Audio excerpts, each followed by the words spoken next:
지난주 휴가였는데요. 뭐 여러분들도 하게 여름이 덥죠. 그런데 유난히 더 더운 것 같아요. 뭐 더워서 어디를 가기가 힘듭니다. 뉴스를 보니까 보통 여름이 되면 강원도 해수욕장에 막 사람이 미어 터지잖아요. 근데 사람이 별로 없대요. 너무 뜨거우니까 사람들이 해수욕장도 안 간다고 합니다. 그럼에도 시원한 소식들이 들려오고 있어요. 파리 올림픽에서 우리나라 선수들이 금메달을 역대급으로 그렇게 따고 있어서 금메달 땄다는 소식을 들으면 아주 기분이 굉장히 좋아집니다. 금메달을 13개 땄어요. 그리고 은메달이 8개, 그리고 동메달이 9개. 그래서 30개 메달을 땄습니다. 이게 얼마나 대단한 것이냐. 우리 지난 2020년 못 열어서 21년 도쿄올림픽을 열었죠. 그때에 금메달 6개, 은메달 4개, 그리고 동메달 10개. 그때에 비하면 뭐 굉장히 좋은 성적을 거두고 있습니다. 여름에 더워서 굉장히 짜증이 나는데 이렇게 우리 올림픽에 나간 선수들이 선전을 하니까 더위가 좀 가시는 것 같아요. 지난주 수요일이 입추였죠? 가을이 시작된다라는 말이죠. 그리고 이번 주 수요일은 말복입니다. 그리고 다음 주 22일은 다음 주 목요일이죠? 다음 주 목요일은 처서예요. 처서는 백로하고 입추 사이에 있는 절기입니다. 처서의 뜻은 멈출 처에 더위 서어죠. 그래서 더위가 멈춘다. 그런 의미를 가지고 있습니다.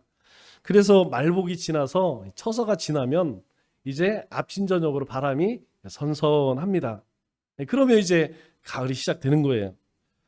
아마 단무지 싫어하는 사람 별로 없죠? 저도 단무지를 굉장히 좋아합니다. 사실 뭐 지금이야 단무지라고 하지만 예전에는 닭광 이렇게 했어요. 닭광. 단무지는 일본의 절인 음식입니다. 단무지 없는 김밥, 짜장면, 짬뽕. 여러분 상상이 안 되죠? 우리가 짜장면, 짬뽕 먹을 때에 김치랑 먹으면 왠지 맛이 안 나요. 꼭 닭광하고 먹어야 됩니다. 또 우리 김밥에도 이 단무지가 들어가야지 김밥 맛이 나요. 물론 단무지가 아무리 맛있어도 그 역할은 어디까지나 보조입니다.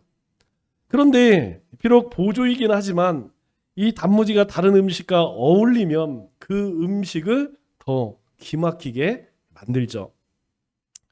예수님께서 제자들에게 동양 보고를 받습니다.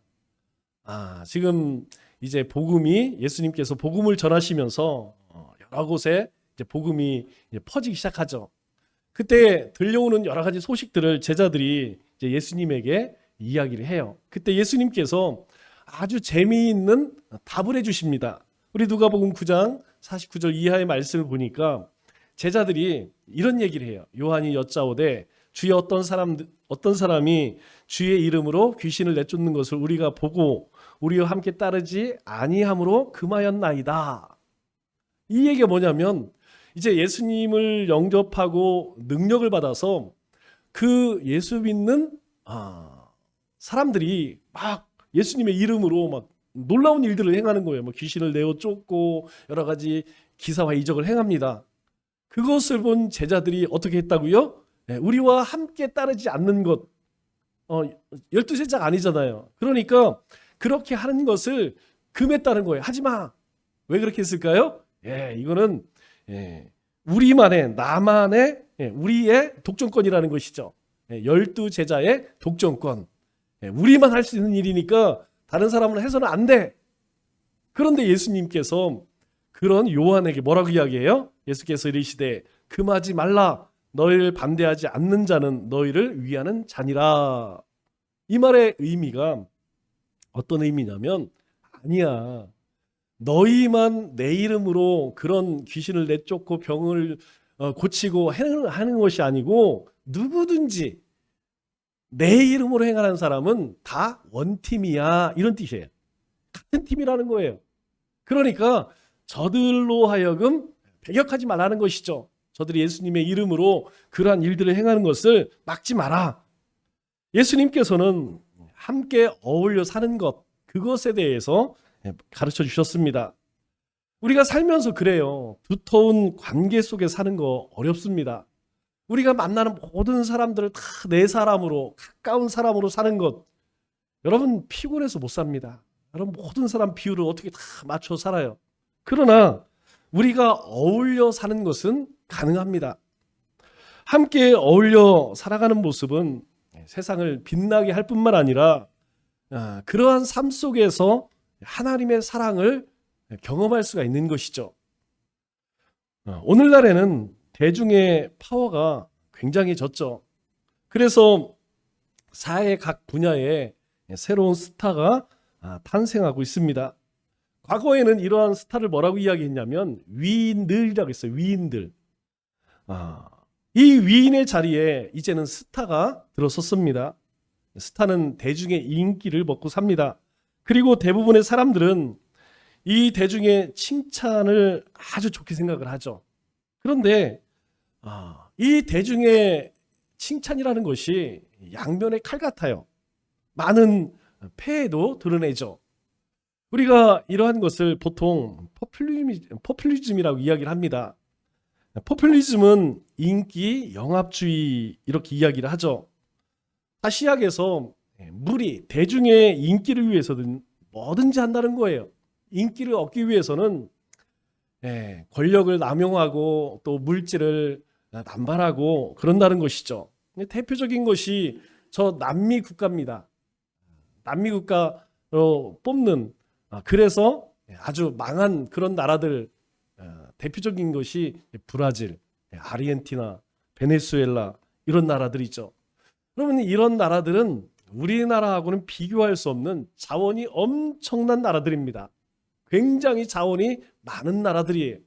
그런데 문제는 무엇이냐면 그렇게 풍요 가운데에서 살다 보니까 항상 국민들이 좋은 것 그것만 쫓아가요. 그러다 보니까 투자를 하지 않습니다. 새로운 산업을 일으키지 않았어요. 그러다 결국에는 점점점 뒤처져서 지금 아주 그렇게 많은 자원을 가지고 있으면서도 국민들이 얼마나 힘든 그런 삶을 사는지 모릅니다. 제가 얼마 전에 뉴스를 보니까 전 국민 대상으로 25만 원씩 주겠다고 국회에서 아마 뭐 이렇게 법을 만들었던 것 같아요. 그냥 공짜로 25만 원 준다는 건 얼마나 좋습니까? 너무 좋죠. 그런데 우리가 한번 생각해 봐야 할 것은 무엇이냐면 25만 원을 주는 그게 중요한 것이 아니고 그 과정을 한번 살펴볼 필요가 있어요. 민주주의라고 하는 것은 한 사람에게 권력을 집중치 않도록 3권을 분립합니다. 그래서 행정부, 입법부, 사법부가 있죠. 그래서 이 각각은 서로 간섭을 못하게 했어요. 왜냐하면 이 세 개를 전부 관할하게 되면 김정은처럼 독재가 되는 것입니다. 행정부에서는 무엇을 하냐면 계획을 세워요. 올해 내년에는 얼마를 가지고 살림을 할 것이고 어떻게 집행을 할 것인가 계획을 세우면 그 계획을 이제 입법부 국회에서 심의를 하죠. 그리고 조정을 합니다. 그리고 행정부에서 그것을 집행합니다. 이 과정에서 뭔가 문제가 있으면 사법부에서 들여다보고 이제 법으로 처벌을 하는 것이죠. 그런데 25만 원 국민에게 준다라고 하는 것을 행정부에서 건의를 한 것이 아니고 입법부에서 만들어서 통과를 시키고 집행을 하겠다는 것이죠. 이게 문제라는 것입니다.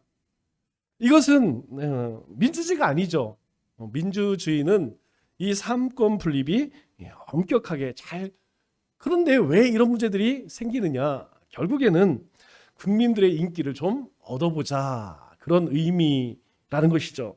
결국 인기 영합주의라는 것입니다.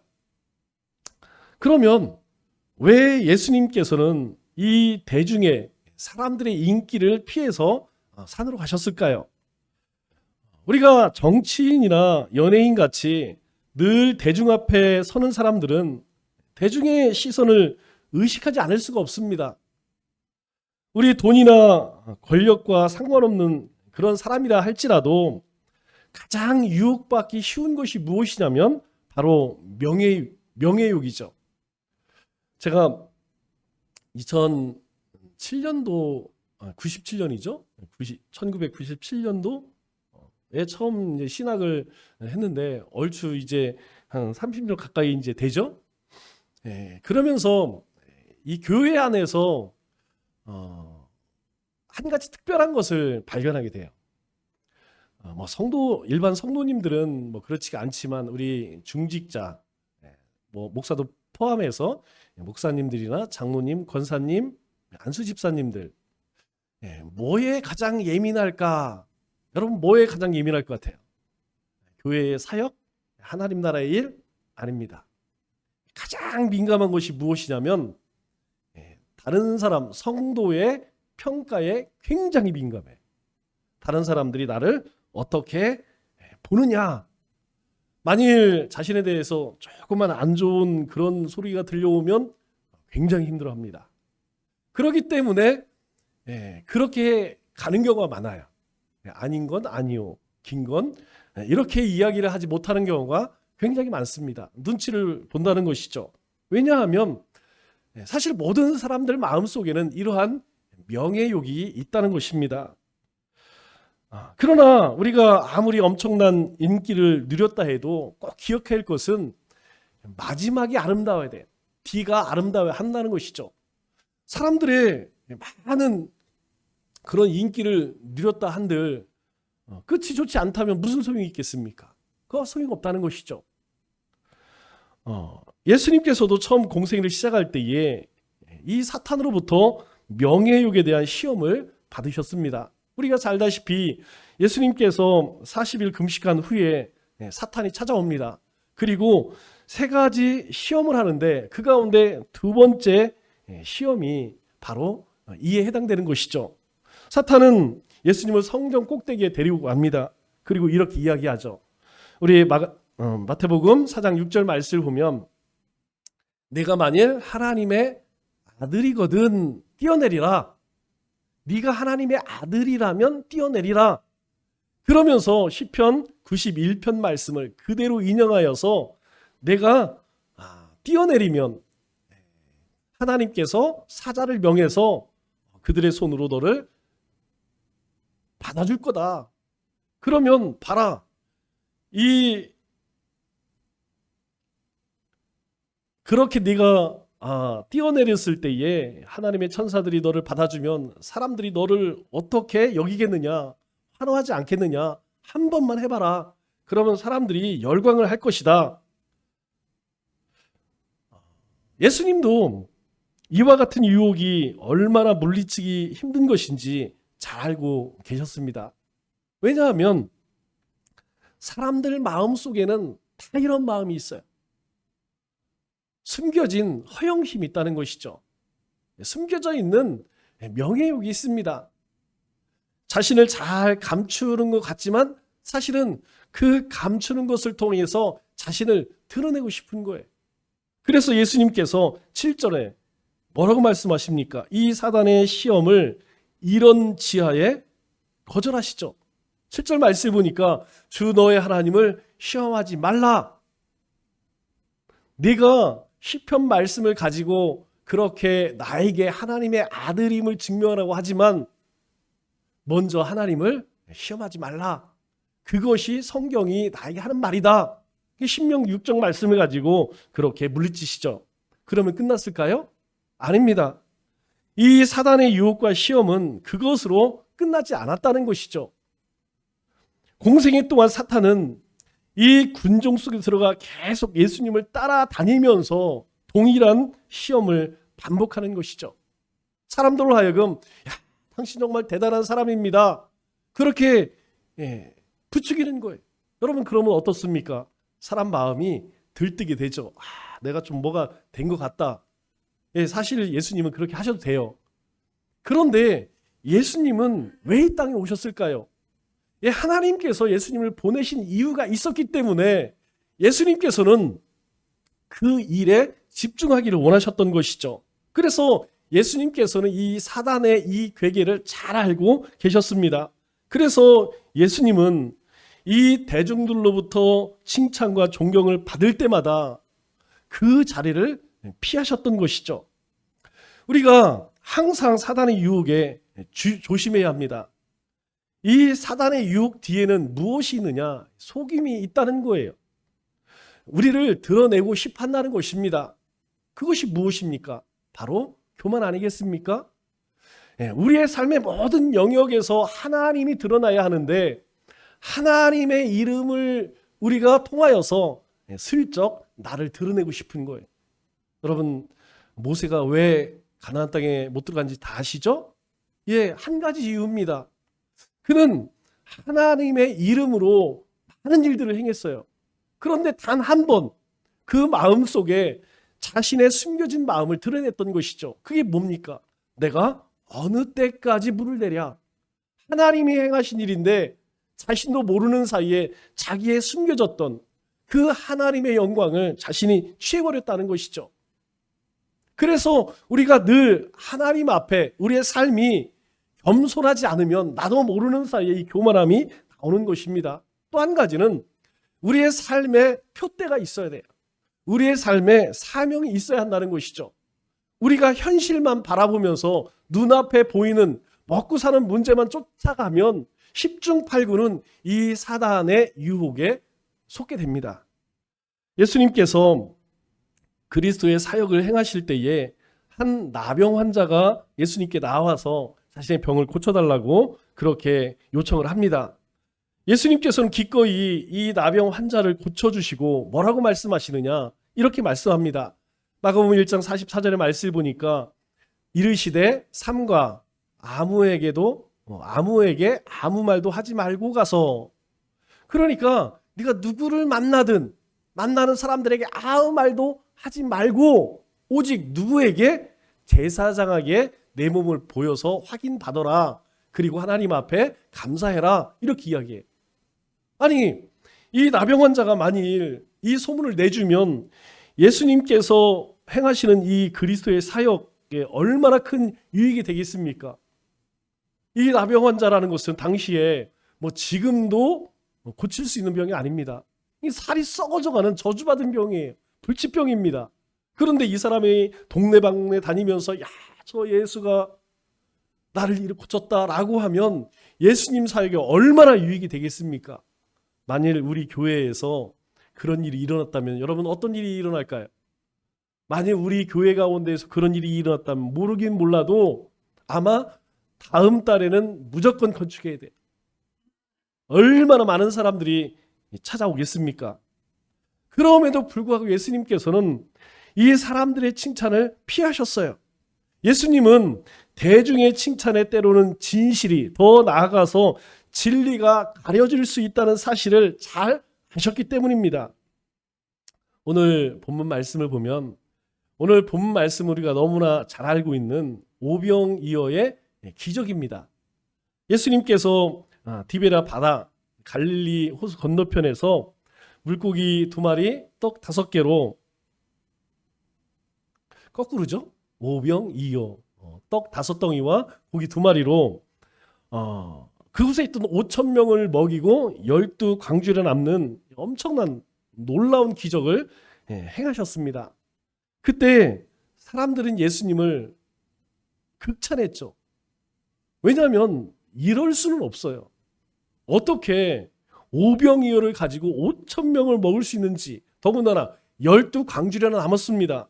그래서 오늘 14절에 사람들은 이렇게 이야기를 하죠. 그 사람들이 예수께서 행하신 이 표적을 보고 말하되, 지금 5,000명이 충분히 먹고 그리고 12광줄이 남은 그것을 보고 이는 참으로 세상에 오실 그 선지자라, 이렇게 이야기하는 거예요.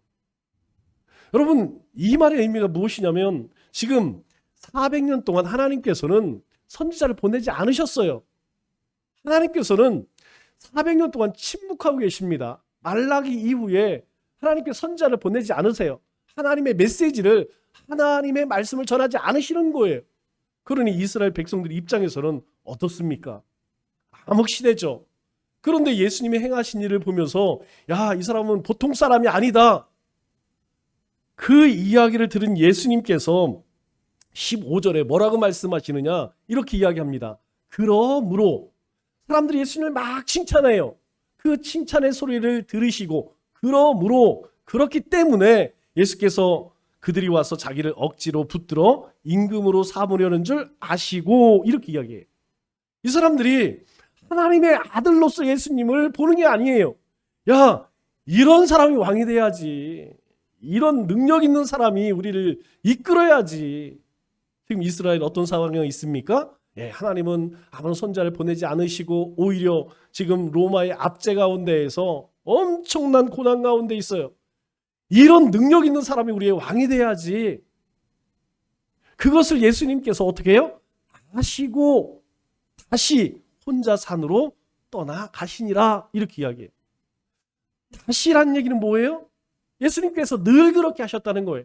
사람들이 와, 저분 보통 사람이 아니다. 우리의 왕으로 세우자. 그렇게 이야기할 때마다 예수님께서는 아무도 없는 그런 홀로 계실 수 있는 곳으로 가셨다라고 그렇게 말씀하고 있는 것이죠. 실제로 예수님은 권자에 올라서 부와 권력과 명예를 단번에 얻을 수 있었습니다. 하지만 예수님은 이 대중 속에 스며져 있는 이 사탄의 의도를 정확하게 알고 있었죠.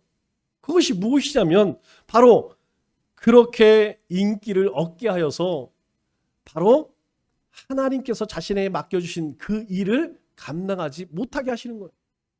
여러분, 사람들의 인기를 받으면 어떻습니까? 십자가에 달리는 게 좋을까요? 사람들에게 영광 받는 게 좋을까요? 여러분, 이것이 보통 무서운 사탄의 계획이 아니라는 것이죠. 우리 9월 22일부터 29일까지 송도에서 4차 로잔 대회가 열립니다. 보통 2024 서울 로잔 대회 이렇게 이야기를 해요. 여러분, 이 로잔 대회가 어떤 것인지 아십니까? 이 대회에 그러니까 이 대회를 준비하는 사람들 제가 이렇게 보니까 이런 사람들이더라고요. 조직위원장이 이재훈 목사님이에요. 여러분, 이재훈 목사님 누군지 아세요? 그 유명한 하용조 목사님 후임으로 온 온누리교회 담임 목사님이죠. 운영인의 최형근 교수는 신학교 교수입니다. 그리고 준비위원장이 누구냐면 유기성 목사님이에요. 많이 들어보셨죠? 우리나라의 대표적인 그런 목사님들이죠. 여러분, 분명히 아셔야 될 것이 로잔 대회는 건전한 기독교 모임이 아닙니다. 반기독교 모임이라는 것을 여러분 분명히 아셔야 돼요. 이 시대에 3대 적그리스도가 있어요. 3대 적그리스도는 뭐냐? 그리스도를 대적하는 무리. 첫 번째가 무엇이냐면 여러분 WCC입니다. 그리고 두 번째가 WEA. 세 번째가 카톨릭이에요. 왜 이 세 단체를 3대 적그리스도라고 이야기하느냐? 이들이 추구하는 목적이 하나입니다. 무엇이냐면 세계 종교 통합운동이에요. 종교 통합운동. 말은 굉장히 좋죠. 우리가 무슨 감리파, 침례파, 장로파 그렇게 나눌 것 없이 우리 하나로 묶자. 그러면 좋은데 여기에 뭐가 들어가냐면 이슬람도 들어오고 힌두교도 들어오고 불교도 들어오고 유교도 들어오고 모든 종교가 다 통합하자. 가능합니까? 가능하지 않아요. 가능할 수가 없습니다. 우리는 오직 예수 그리스도로 구원받는다. 여러분, 다른 방법이 있습니까? 없어요. 예수님 외에는 구원의 길 없습니다. 그런데 이러한 운동을 펼치는 이유가 무엇이냐면 그거예요. 저 힌두교에도 구원의 길이 있다는 거예요. 불교에도 구원의 길이 있고 저 이슬람에도 나름대로 구원의 길이 있다는 거예요. 그러니까 우리가 종교를 통합해서 하나의 종교를 만들자라는 것입니다. 그 아류가 무엇이냐면 로잔 대회예요. 여러분, 2012년에 WCC 부산 대회가 있었습니다. 2012년도에 부산에서 WCC 부산 대회 대회장이 누군지 아세요? 우리가 잘 알고 있는 바로 명성교회의 김상호 목사님이 대회장이었어요. 여러분, 이러한 우리가 흔히 이야기하는 3대 적 그리스도 이 단체들의 임원들이 누굴까요? 여러분, 그분들이 어떤 사람들일까요? 제가 지난번에도 말씀드렸듯이 주일날 한국 교회에 얼마나 많은 성도들이 모이나 보니까 1등이 어디라고 그랬죠? 여의도 순복음교회. 한 주에 45만 명씩 모인대요. 그 다음이 어디냐면 바로 명성교회입니다. 4만 명 정도 모인대요. 4만 명. 만일 그러한 인기가 없었다면 여러분 그런 일을 맡게 되었을까요? 여러분 이렇게 청주 수곡동에 있는 저를 저런 어떤 일에 맡길까요? 저 시골 어디에서 목회하시는 분들을 불러다가 저런 일을 맡길까요? 아니죠. 우리 항상 조심해야 할 것이 무엇이냐면 인기를 얻게 되면 사람들이 와 잘한다 그러게 되면 어느 순간부터 가장 중요한 예수님을 잃어버려요. 믿음을 잃습니다. 하나님을 잃어버려요. 지난주에도 말씀드렸죠? 세상을 얻고도 하나님 잃어버리면 다 잃는 것입니다. 우리가 항상 기억해야 되는 거예요. 내가 건강을 잃고 명예를 잃고 뭐 다른 걸 다 잃어도 괜찮아요. 그러나 하나님은 잃어서는 안 된다는 것이죠. 하루에 5끼를 먹고 10끼를 먹는 사람도 여러분 인생이 70이고 장수하면 80이라고 성경은 말씀하고 있어요. 모든 인생은 유한하다는 것이에요. 세상에서 대단한 그런 위인이라 할지라도 결국에 이 세상에 영원히 살 사람은 아무도 없다는 것이죠. 그렇기 때문에 항상 우리가 십자가 안에서 죽어져야 한다는 거예요. 겸손해지는 유일한 방법은 내가 죽는 것입니다. 저는 이 일들 가운데에서 앞장서시는 분들 그리고 선동하시는 분들을 보면서 정말 불쌍해요. 여러분 적 그리스도입니다. 이 단체는 여러분 머릿속에 꼭 기억하세요. 예수님 외에는 구원 길 없다니까요. 그런데 이 운동에 참여하면서 자신의 교회에 가서는 그런 얘기 할까요? 그런 얘기 안 합니다. 그래서 찾아가서 인터뷰를 해 기자가 WCC에 대해서 어떻게 생각합니까? 그랬더니 이분들이 하시는 얘기가 자기는 WCC가 뭐 하는 데인지 잘 모릅니다. 그렇게 대답을 했대요. 실제로 기독신문에 났던 내용입니다. 모르겠을까요? 아니죠. 그렇기 때문에 예수님은 이 그리스도의 사역을 행하는 동안 이 대중들을 의식하지 않으셨다는 것이죠. 예수님은 오직 하나님과 자신의 부여된 사명만에만 충실했다는 것입니다. 그렇다면 우리는 무엇을 위해서 예수님을 섬기고 주님의 일을 감당하고 있는가? 여러분 우리가 주님의 일을 감당할 때에 우리가 예배를 드리고 기도를 드리고 복음을 전하고 우리가 헌신을 할 때에 꼭 명심해야 할 것이 무엇이냐면 무엇 때문에 하느냐는 거예요. 방향성이 중요하다는 것입니다. 우리가 주님의 일을 할 때에 항상 기억할 것은 하나님의 나라와 하나님의 영광 이것이 빠지면 아무 소용이 없다는 거예요. 그것은 아무것도 아닙니다. 대중의 칭찬은 칭찬하는 만큼 리더십의 자리에 있는 사람들의 지르력에 큰 에너지와 동기부여를 제공해 주는 것 그거 분명합니다. 하지만 그만큼 잘못된 판단을 내릴 수 있는 위험성도 있다는 것이죠. 대중을 향한 칭찬도 마찬가지예요. 그래서 사도 바울은 고린도 성도들에게 이런 이야기를 합니다. 고린도전서 11장 17절 말씀을 보면 내가 명하는 이 일에 너희를 칭찬하지 아니하나니 첫째로 이야기하는 것이 무엇이냐면 나는 내가 너희들에게 어떤 이야기를 했는데 그 일을 행한 너희를 칭찬하지 않는다는 거예요. 사도 바울이 고린도 교인들을 칭찬하지 않는다는 거예요. 두 번째, 이는 너희 모임이 유익되지 못하고 도리어 해로움이라. 너희가 갖는 그 모임은 아무 유익이 없어. 오히려 해로워. 이렇게 이야기해요. 그럼 왜 이런 이야기를 할까요? 이 말씀을 하는 이유가 무엇이냐면 성전에서 기도하는 기도의 문제 때문이.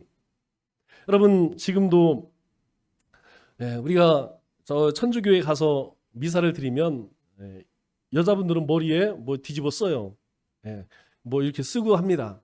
그 문제예요. 성전에 기도할 때에 여자가 머리를 가리는 것이 옳으냐 옳지 않느냐, 이 문제가 생겼어요. 그래서 어떤 사람들은 무슨 상관이냐, 그거 하지 않아도 괜찮다. 그리고 어떤 사람들은 아니다, 여자가 감히 어디 머리를 가리고 해야지. 여러분 생각은 어떠세요? 여러분, 이 시대에 그런 사람들이 있을까요? 그런데 이것 가지고 어떤 문제가 생기냐면 다툼이 일기 시작했다는 거예요.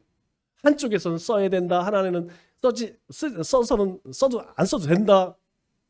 여러분, 중요한 게 무엇입니까? 하나님께 나와서 기도하는 것, 그게 중요한 거 아니겠습니까? 기도하는 것이 중요한 것이지, 머리를 가리고 머리를 가리지 않는 것, 그게 뭐가 중요하다는 거예요.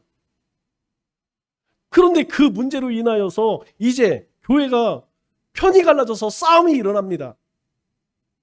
여러분, 이것이 하나님의 영광이 드러날까요? 여러분, 이것은 종교적 교만이에요. 그래서 사도 바울이 그들에게 편지를 쓰면서 이야기하는 거예요. 나는 너희가 한 그 일을 절대 칭찬할 수가 없어. 너희가 하는 것은 유익이 되지 못하고 오히려 해로움이야. 그렇게 책망하는 내용이. 반면에 이 대중의 칭찬이나 대중을 향한 칭찬이 항상 잘못된 것은 아닙니다. 왜냐하면 우리 사도행전 11장 25절 이하의 말씀을 보면 바나바가 사울을 데리고 다소에서 이제 안디옥 교회에 옵니다. 그리고 그곳에서 1년간 그들을 가르쳐요. 수리아 안디옥입니다. 이 수리아 안디옥 교회의 성도들을 바나바와 이 사울이 바울이죠. 그들을 1년 동안 가르쳐요. 그리고 나서 이 제자들이 안디옥에서 비로소 그리스도인이라 일컬음을 받게 되었더라.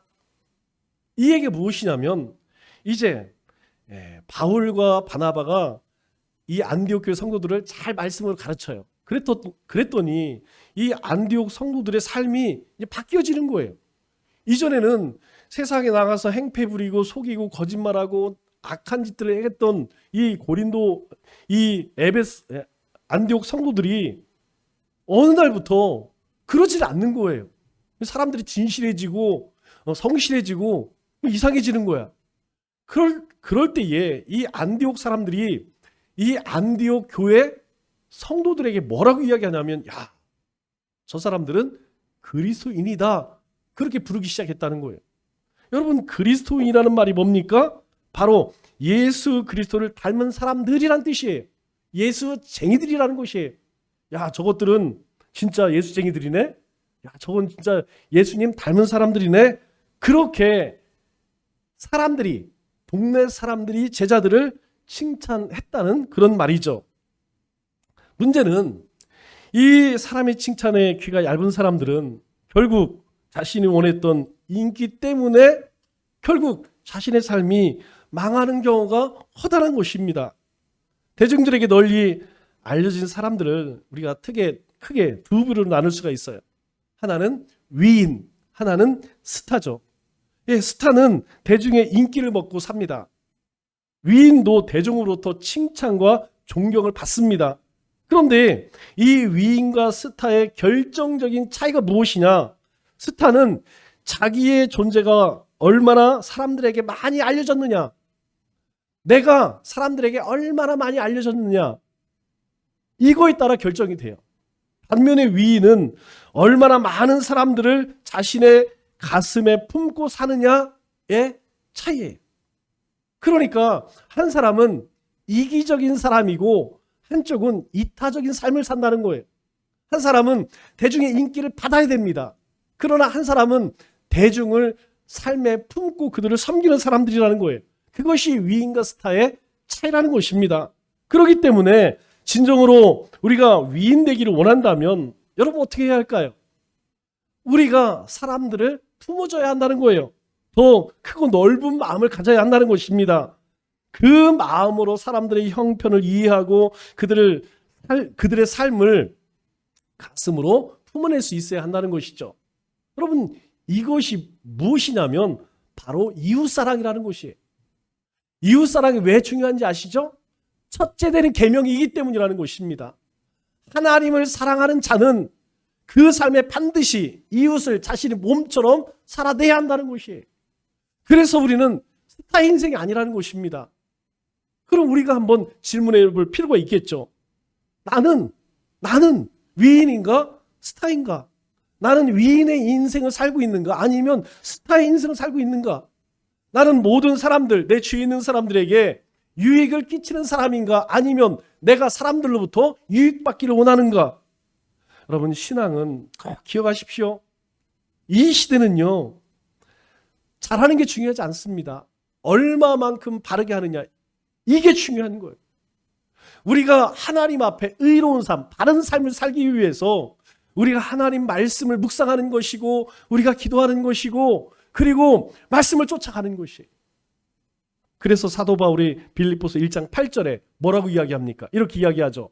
내가 그리스도의 심장으로 너희 부류를 얼마나 사모했는지 하나님이 내 증인이시니라.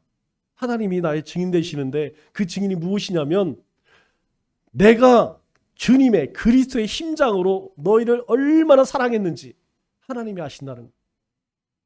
그리스도의 심장을 가지고 사람들에게 다가가라는 것입니다. 그래서 심장이 뭐예요? 주님의 마음 아니겠습니까? 주님의 마음이 예심이에요, 예심. 사도 바울이 갈라디아서 6장 14절에 또 이렇게 이야기하죠. 내게는 우리 주 예수 그리스도의 십자가 외에는 결코 자랑할 것이 없으니.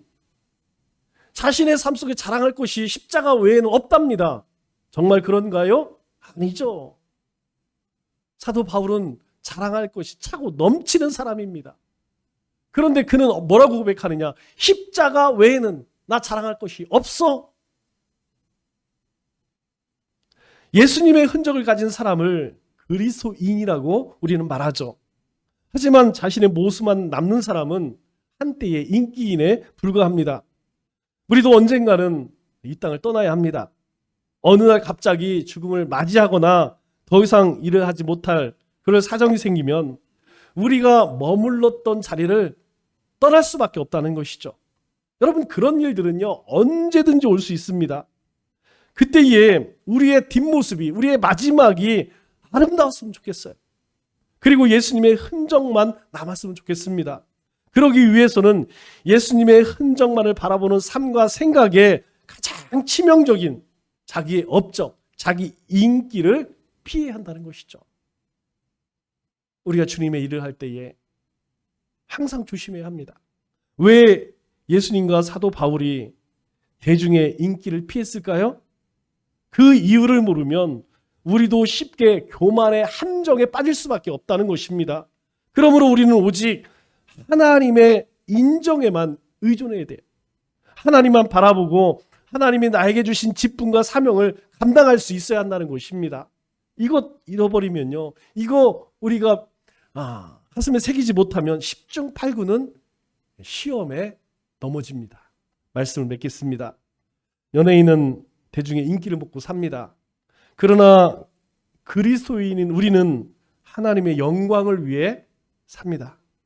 이 한 주도 우리의 연약한 모습을 십자가에 감추어지고 우리의 삶에 하나님의 영광만 가득한 삶을 살아가는 우리 믿음의 권속들 다 되시기를 주님의 이름으로 축원합니다.